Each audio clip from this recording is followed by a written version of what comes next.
Hello everyone and welcome back to another episode. Today we're going to talk about the Q&A that we had on the official Corepunk Discord server today. There was about 30 questions that got answered today, and let's just dive directly into it. So the first question is the game going to plan and support any kind of add-ons, or add-ons are no-go? Also, hello dev team, and that will be the first and my last question today. And then Eugene answers back, expansions, add-ons, yes. Community add-ons, not yet. Okay, so community people who, people like us, we can't make add-ons for the game. I kinda like that. And expansions add-ons, I'm not kinda sure what he means with that.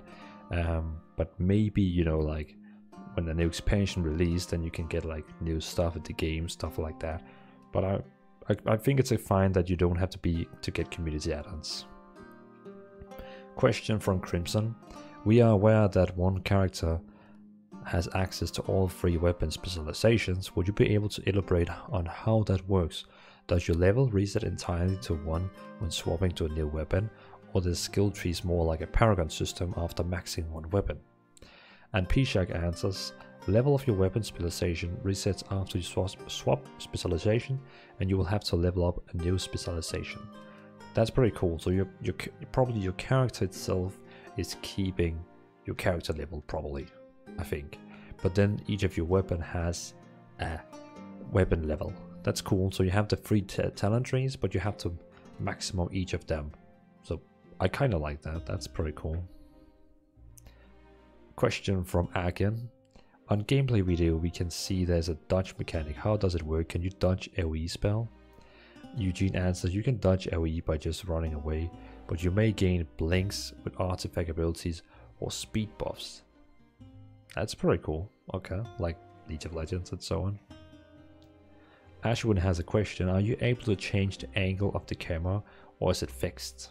I actually also asked that question. On camera you can zoom in, you can make it follow character on use, unlock cam, but top down view would be default view.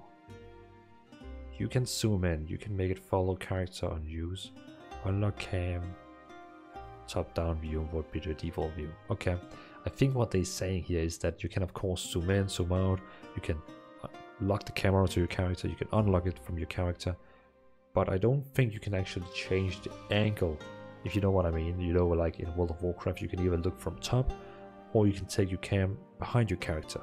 So if this is your character, this guy here, if this is your character, you can have, this is top down view, and then you can have it like behind the character. That would be pretty cool. It would make it a lot easier for me to create thumbnails for the game. I know it's not playable, but it would be pretty cool if we could do that. Question from Dave Jones. Will there be cape in game with the system of customization and customs, for example, as an attribute of some armor? We'll have capes, but no dedicated slot for them. Some chest, clothes and armor will come with backpacks or capes, or as you've seen in the latest video, quiver of arrows. I kinda like that. So you will not have a dedicated back slot, but you're going to have a slot. Well, your chest, you're putting on your chest, your main chest, that is transmog of the armor, is sometimes maybe having a shield on the back, or maybe having a cape or something like that. That's pretty cool. It makes the whole armor more unique. And Dragom is asking why am I in the game? And yeah, as you see the video that is running in the background, you can see Dragom is actually in the party, but it's not him. It's not him. And Eugene answers, cause you do a lot of community. Smile. We thought it would be fun. So yeah. I mean, when I first saw it, I also believed that it was actually Dragom, and I was like, cheat man, I want to also play. But yeah, it was not him. It was one of the devs playing as Dragom. Pretty fun joke. Okay, question from Artukat. Question about the dwarves. Will we get to see some of Dwarf's fortress underground caves? Also, will they use more than just guns? I'm not sure about fortress and underground caves, but from my side I can tell you that one of the dwarf's weapon masteries will be dual wield axes.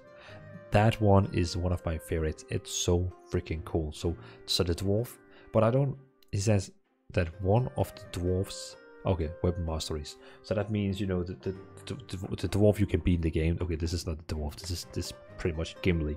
But the dwarf in the game is pretty much going to be like Gimli, where he can use a dual wield axe. That's pretty cool. So you can either play as a gun, and I think Sebastian said you can either be playing as a sniper and then dual wield axe. It would have been cool if it had a gun spec, dual wield, and then a tank spec. You know, I really love dwarves with a shield and has a mace or something like that. That's pretty cool. Zenby, will dungeons raids have a level of difficulty? I mean normal and heroic mode. Pishak answers, dungeons will have level difficulty, but we're not sure about raids yet. Okay, so maybe raids is actually just gonna be on one difficult. I know that I'm pretty sure Destiny 2 also just have on one difficulty, and a lot of people seems to enjoy it because they just have to do it one time and then they are world first. But I like the point that dungeons is actually gonna be level of difficulties. Plaskening.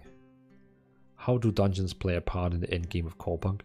And Pishak says dungeons for sure will be a big part of endgame content. I guess it will just be endgame content like every other MMORPG.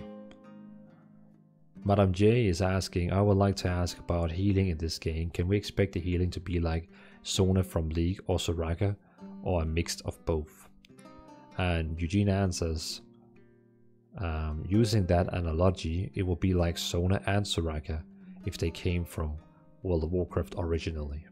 Okay, so he says that they will not be like the heroes from League, but they would be more like that playstyle, but with a touch of World of Warcraft, where you actually have consistently healing spells. That's how I read it. That's cool. I like that. Okay, Snowman is asking, are there any platformer areas where a pad jump could actually end up killing you? Could you knock people, monsters off into lava? And Pishak says yes and yes. Charlie is asking, how big will the world be in continent or lands? And Eugene is saying, on map it is big enough to get lost in. That's pretty neat.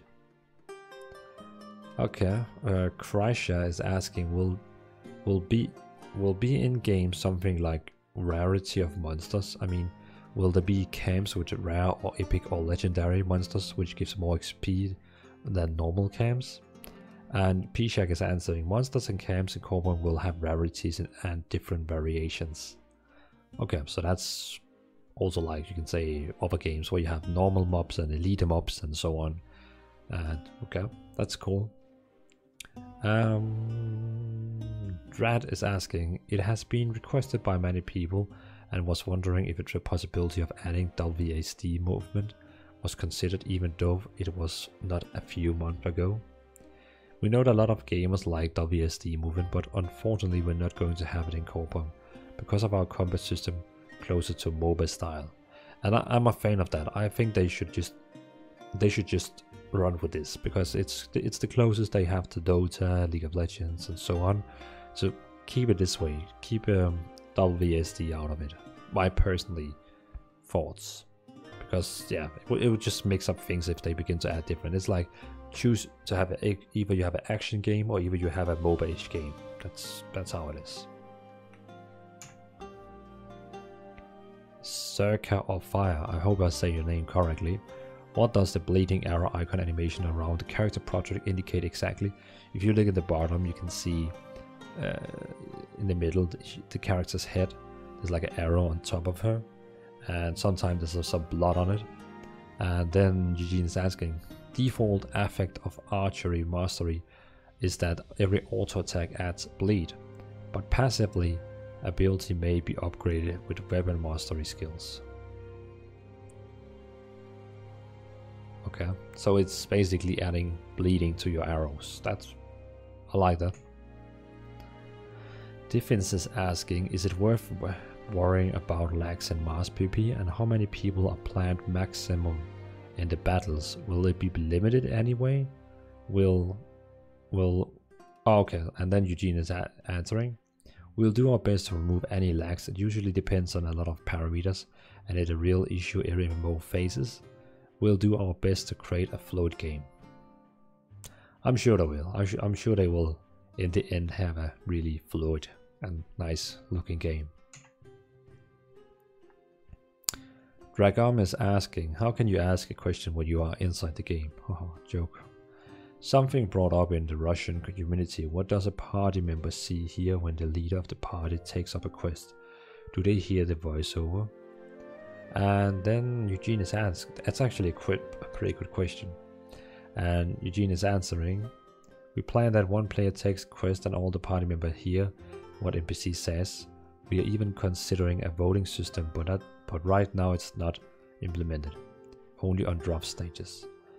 That would be pretty cool. So when someone in the group takes a quest, then instead of just adding it automatically to everyone, it will come with like a vote. Do you all want to start on this quest? I like that. Okay, so Puchon is asking why we didn't see many monsters in the world. Okay, I was actually thinking a little bit the same when I saw this gameplay trailer, that all the monsters are only like in groups. You don't see them like running in the wild. And Eugene is saying, we just took a scenic route in the game, but usually there's enough monsters, and there were no wandering monsters in the latest gameplay. I think it will be okay. Okay, so he confirms that there will be wandering monsters, but just in this route they went, there's no wandering monsters, only camps. Castriff is asking, is there an option to disable the quest arrow? The quest arrow. I guess some people just want it hard. You know, like they don't want to get help from questing systems. In Corepunk we will only show the direction on the individual path, but then you will have to move according to the instructions in the quest. Okay.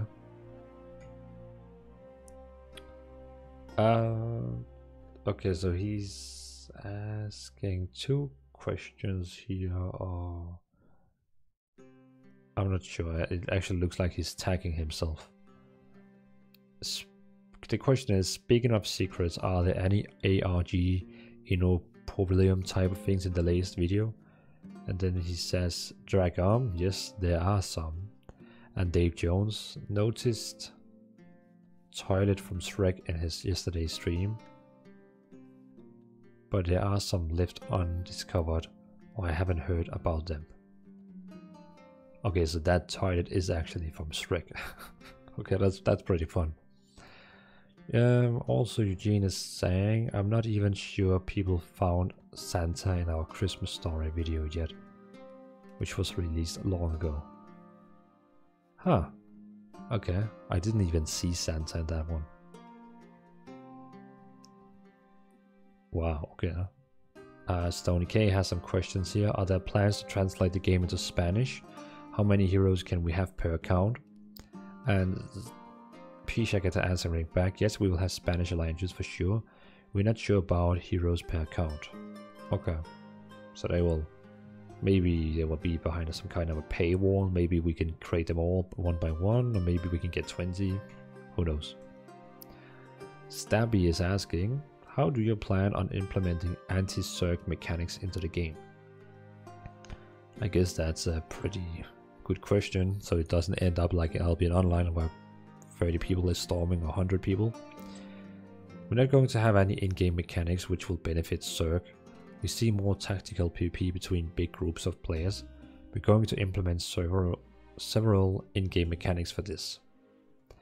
Okay, so they pretty much say that they are not going to support big battles, it looks like. It's more like big groups, or maybe like 10 versus 10 or something like that. But Circ will not be really supported in a way. Crimson asks, on the transportation system, can you only reach new cities by taking the train, or could you simply walk there if you miss the train? Additionally, are there loading screens between major cities to help with server stability, or is it completely open? You can walk by foot and there will be no loading screens and open world only between worlds and dungeons. Okay, so the game is pretty much going to be like World of Warcraft, where everything is an open world. But I guess the fog of war they have around them is kind of helping. You know what I mean? It's kind of helping because it's only loading what you actually see. I think. I kind of think. I don't know mechanics. But I like this. It's cool that there's no loading screen. You can walk wherever you want. And of course there needs to be a loading screen to a dungeon, because a dungeon is... It is, you can say, a loop in the background. Casey Layan, will there be a difference between gear and skills in PvP and PvE, like PvP stats or PvP talents? There will be no... Okay, Pishak answers, there will be no difference between PvP and PvE stats or talents. I'm actually a fan of that. I kind of feel like it's important that even if I play PvE or PvP, it's the same game for me. I don't have to like think different. I like that. Defense asks, are you planning to do voice acting in other languages besides English and Russian? And Eugene is answering, we plan to support from 5 to 10 language. Sure, it takes more time. We'll be extending support over time. That's cool. Uzgut is asking, hey Artificial Core, I have a question. What are you most proud of at Corepunk? And Eugene answers, answer, actually with our community, and that someone actually cares for what we do.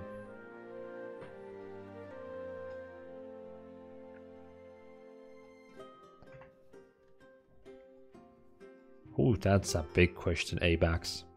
The new gameplay you showed was again low-level characters. While impressive, do you have plans to show the world from a high-level player perspective? A lot of people again got the wrong impression that the game has slow gameplay mechanics.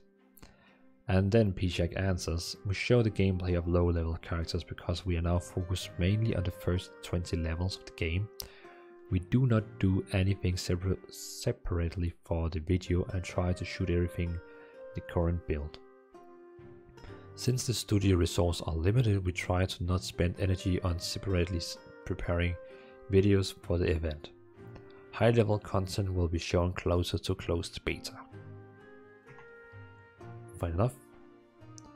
And Stabby is asking, do you plan to include open world bosses for people to contest, as this commonly a place a lot of PvP happens to control bosses and stop the control of bosses? And Pishak answers, oh yeah, open world bosses is always a good reason for fun PvP. Sanby is asking, in the last question Q&A session there was a question about shapeshifter characters. Yes, please. If it's not a secret, who can turn into a bear, wolf, or something different? And Eugene answers, yes, there will be a few when we get 12 heroes ready, but not among among the 6 we're currently working on. Okay, so that means we're not only getting one shapeshifter, we actually get more shapeshifters. That's pretty cool. I'm still voting for someone who has the shapeshift ability to transform into a deer. I'm just saying it. Just saying it. Dave Jones is asking, how many weapon models are drawn for the game? Will there really be a legendary weapon, a design of which will understand that you are a cool player, like Sulfurous from WoW? That's a legendary weapon. Yes, we will have legendary artifacts. We love legendary artifacts. P.S. I had such a hammer in WoW Classic. That's pretty cool. So Pishak was actually a classic gamer. Okay, so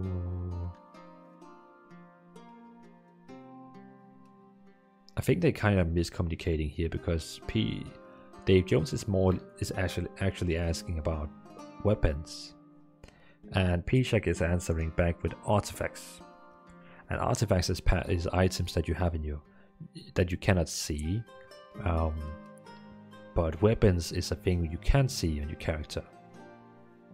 But I think Pishak means both artifacts and weapons.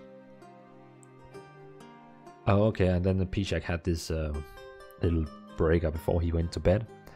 Oh, and I almost forgot, I want to tell you that one of the weapon masteries of the Orc will be a two-handed minigun. Good night. So the Orc has now been confirmed. One of the specs is the big two-handed axe. The other spec will be dual wield, some kind of a fist weapon dual wield. And now the third... No, wait, sorry, that's wrong. Yeah, they changed that. Yeah, so one of the specs will be the big two-handed axe for the Orc. Then the other spec will be the sword and the polearm, and then the third one will be the minigun. So we actually know all the 3 specs of the Orc now. That's pretty neat. That's pretty neat.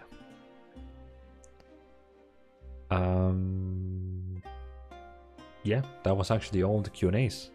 That was the 30 questions we've just been through now. So I hope you enjoyed all the questions, and if maybe you saw the Q&A and you already now know the question, well, the answers for them, but you still enjoyed my video because you know you did. And else, thanks for watching, everyone. It's always a pleasure to make content from a Corepunk, and it was an awesome day yesterday. It was a really good day. I had a really nice Corepunk stream and everything was so fun. So really appreciating making content for Corepunk. So thanks for watching, everyone. Have a nice evening, have a nice week. See you in another episode.